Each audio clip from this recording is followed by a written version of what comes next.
I mean, -4. I think it's obviously is the telltale of the football game. I'm very disappointed. We all are. Felt like this was an excellent opportunity that we were prepared for. But yeah, -3 at halftime was a real kick in the ass. I think that clearly I thought our defense was put in tough situation. Points off turnovers, and really the tough part for us. The giveaways were careless. I mean, it wasn't. I mean, those are things that we got to be better. And then we had obviously the one on the long drive there in the second half. So then they got going with their run game, which they do best. But I really felt like our guys had a chance to go win this today, and the game got away from them. And like you said, I think your question was the answer. I mean, -4, you can't win games like that. You can't even stay in games, -4. And if you look at the way we played the last, 5 weeks or so, that's our formula to win. And it was the formula to lose today. Cougars played well, played solidly, taking care of football last week. You just talk about the first turnover, then the last one, throwing deep on 3rd and 7. Yeah, I mean, there are definitely decisions that you look at, and it's not where we wanted to be there. That's for sure. So. On the 3rd and 1, the deep pass to Mingo, they got picked off. You talk about was the route not right, or what was it wasn't picked off. It looked like the wind. No, I understand.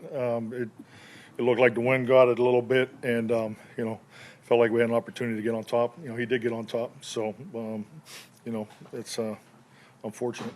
Felt good about the run plan coming in here, and I thought Rico did had some really good runs there, and the run blocking unit was productive. But yeah, we can't. I mean, it's hard to win games, especially if you're -2, and really the first half was where it kind of got away from us right there at the end, and then once they got the run game going, and then we had the 4th turnover. So, but yeah, passing game wise, it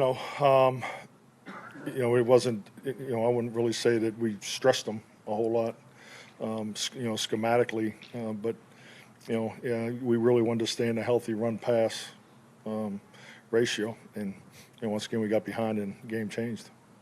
Okay.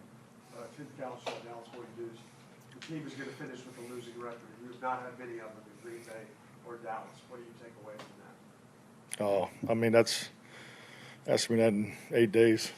I just want to. I'm here to finish the race. That's my mindset, and that's the team's mindset. Mike, Josh Holmteen on the sideline. It looked like Micah was favoring something as he walked out. Have you heard anything on this? Have not. Go ahead, Patrick. Hey, Mike. Patrick Walker, DallasCowboys.com. Obviously, you guys already had depth issues at cornerback going into this game. It got worse in AO going to IR. When you see the opposing team targeting a guy like Andrew Booth, from a coaching standpoint, do you as them try to reset him at some point during the game, or do you let him kind of try to work through it organically?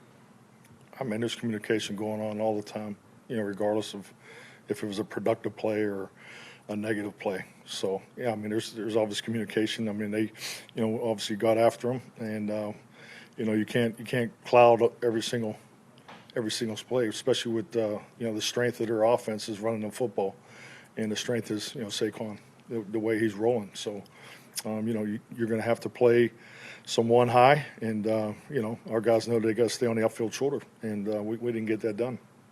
David, and then finish with Clarence. Mike, I know you said you're disappointed with this, and the fact you had turned around the turnovers doesn't mean it's going to be like that every game. But were you a little surprised, especially after the first half you had, and how you responded to the pick six, that it evolved into the sort of game it did? Was I surprised? Just from they seem to be fighting through it, and even after that early. No, I thought we responded exactly how you were supposed to respond to the pick six. We got the ball, marched right down the field, and scored. So, but those giveaways were avoidable. And that's it's just like every positive play, every negative play. You evaluate it because that's the only way you truly have a true evaluation. So the result is what as we know is what matters. And that's why we're sitting here with the record that we have. But at the end of the day, you're going to have those type of plays go against you, but they can't be self-inflicted. Those giveaways were self-inflicted. You went to trade late. Did you think about going to earlier? I did the series before. Yeah. So, And, you're looking next week? I don't. Yeah, Clarence, I'm not there yet.